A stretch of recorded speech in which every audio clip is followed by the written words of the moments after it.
इस वीडियो को लाइक करें, हमारे चैनल को सब्सक्राइब कर बेल आइकन जरूर प्रेस करें।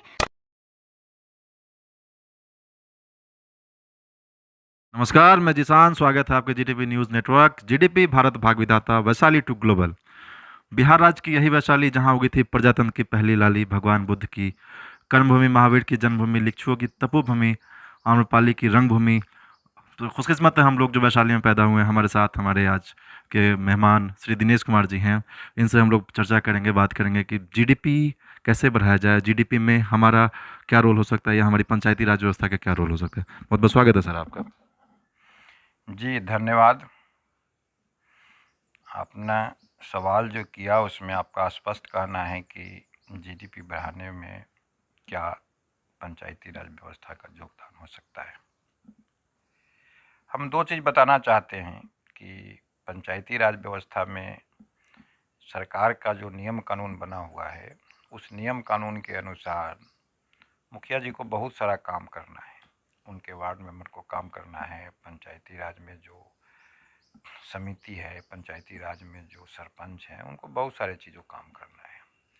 वास्तव में मुखिया, सरपंच और पंचायत समिति के लोग मिलकर एक बेहतर व्यवस्था कायम कर सकते हैं, लेकिन कम जानकारी के कारण वो लोग जो सरकार द्वारा प्रायोजित जो धन पंचायत को मुहैया कराया जाता है, उसको बहुत ही धीमे गति से पंचायत के लोगों को लाभ मिल पाता है।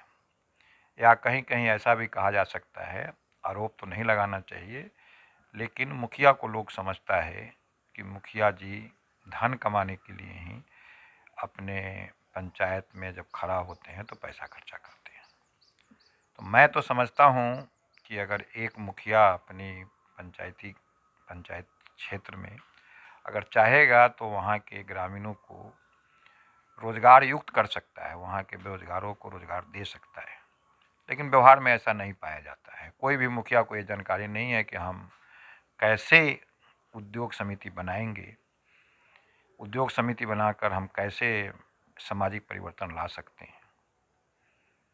इस क्रम में हम स्वयं वैशाली के वीडियो, लालगंज के वीडियो और भगवानपुर के वीडियो से मिलकर चर्चा हमने किया है कि हम लोगों को पंचायती राज व्यवस्था सुदृढ़ तब माना जाएगा जब सामान्य रूप से आप सक्रिय होंगे, आपका पंचायती राज व्यवस्था का टोटल अंग सक्रिय होगा तो उद्योग स्थापित हो सकता है। लेकिन उद्योग स्थापित करने के लिए मेरे समझ से दो चीज़ें आवश्यक है। एक चीज़ आवश्यक है कि भाई उसके साथ साथ शिक्षा में भी सुधार होना चाहिए। आज हमारा जो शिक्षा है वह सर्विस के लिए लोग बेचैन रहता है कि हम सर्विस करेंगे, हम उद्योग नहीं लगाएंगे। लेकिन गुजरात का जो व्यवस्था है, पंजाबियों का जो व्यवस्था है, वो स्वयं बिजनेस स्टैंड करने में, बिजनेस को स्थापित करने के लिए वो हमेशा प्रयत्नशील रहते हैं। लेकिन अपने बिहार के लोग करते क्या हैं कि कलकत्ता जाते हैं, दिल्ली जाते हैं, महाराष्ट्र जाते हैं, मतलब बम्बई जाते हैं, पूना जाते हैं, दक्षिण के राज्यों में जाते हैं। अगर सारे बिहारी वहाँ से निकल जाए तो वह जो देश का राजधानी या महाराष्ट्र का राजधानी वो थम जाएगा, वहाँ कोई भी काम नहीं होगा। तो क्या बिहार के धरती कहने को तो वैशाली प्रजातंत्र की जननी है, तो प्रजातंत्र की जननी को के साथ साथ उसको एक यह भी संदेश देने का कोशिश करना चाहिए कि बिहार ही एक ऐसा राज्य है जहाँ उद्योग स्थापित हो सकता है बेहतर ढंग से। उसका कारण है कि यहाँ अभी उद्योग स्थापित हुआ ही नहीं है। गुजरात के लोग जो सामान बनाते हैं हम लोग यहाँ खरीदते हैं, महाराष्ट्र के लोग बनाते हैं, खरीदते हैं, दवा हो, कपड़ा हो या ट्रैक्टर खरीदना हो, साइकिल खरीदना हो, तो हम सब लोग दूसरे को ही धन देते हैं। इन्हीं बातों के साथ मेरा कहना है कि जीडीपी बढ़ाने के लिए हम लोग को पंचायती राज के साथ मिलके बेहतर ढंग से काम करना चाहिए। मुखिया जी को आग्रह करना चाहिए कि मुखिया जी सरपंच समिति और अपने वार्ड मेंबरों के साथ मिलके नहीं ज़्यादा तो कम से कम 2 करोड़ की एक इंडस्ट्री आप बैठाएं, जिससे व्यवहारिक रूप से परिवर्तन हो सके। सर लूप होल कहाँ है? हमको आपको लगता है कि जो हमारे ब्लॉक डेवलपमेंट ऑफिसर हैं उनके बीच और पंचायत प्रतिनिधियों के बीच आपस में कम्युनिकेशन गैप है, या तो उन्होंने पूरी पंचायती राज को समझा नहीं है, जिस वजह से ये जो ज़मीन पर इम्प्लीमेंट होना चाहिए वो इम्प्लीमेंट हो नहीं पा रहा है? ऐसी बात नहीं है जिशान जी। बात ये है कि ब्लॉक डेवलपमेंट अफसर ये सोचते हैं कि हम जो आए हैं, हमारा जो क्रियाकलाप है वो इंडस्ट्री के लिए नहीं है, उद्योग के लिए नहीं है। वो अगर समझते कि उद्योग के लिए है तो मुखिया को मोटिवेट करते।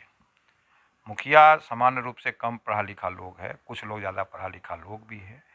तो जब तक उसको मोटिवेशन नहीं मिलेगा तब तक कोई इंडस्ट्री स्थापना के लिए अग्रसर नहीं होगा। हम एक संदेश देना चाहते हैं अपने बिहार के सभी जनप्रतिनिधियों को, उसमें वीडियो को भी शामिल करना चाहूँगा कि उन्हें पंचायती राज की व्यवस्था के साथ मिलकर और जनता के साथ मिलकर आग्रह करना चाहिए कि हर पंचायत में 2 करोड़ 5 करोड़ की इंडस्ट्री लगे और बिहार को औद्योगिक बिहार बनाना चाहिए, उद्योगशील बिहार बनाना चाहिए। इन्हीं बातों के साथ मैं अपनी बात समाप्त करता हूँ। बहुत बहुत धन्यवाद। ये थे हमारे दिनेश कुमार जी, इन्होंने बताया कि आज के डेट में जो हमारा गार्जियन है वो बच्चों को नौकर बनाने के लिए पढ़ाता है। वो कोई भी ये नहीं सोचता कि हमारे बच्चे मालिक बने। सारे गार्जियन अवेयर हो जाए, अपने बच्चों को मालिक बनाने के लिए पढ़ाएं। तो फिर आज वो जो स्थिति है, हमारे बच्चे जो दिल्ली मुंबई बाहर जाके कमाते हैं या नौकरी के लिए परेशान रहते हैं, वो ये हालत नहीं होगी। अपने बिहार में भी इंडस्ट्री डेवलप होगी। जो इंसान हर गार्जियन के को मानसिक जो सोच है वो उनको सोच के ट्रेडिशन को बदलने की ज़रूरत है। बहुत बहुत धन्यवाद। हमारे इस चैनल को लाइक सब्सक्राइब जरूर करें। अभी तक आपने बेल आइकन नहीं दबाया तो बेल आइकन दबा के ये कर ले। बहुत बहुत धन्यवाद। कैमरा अखिलेश कुमार के साथ मैं Zeeshan, GDP news network, Vaishali Bihar. धन्यवाद।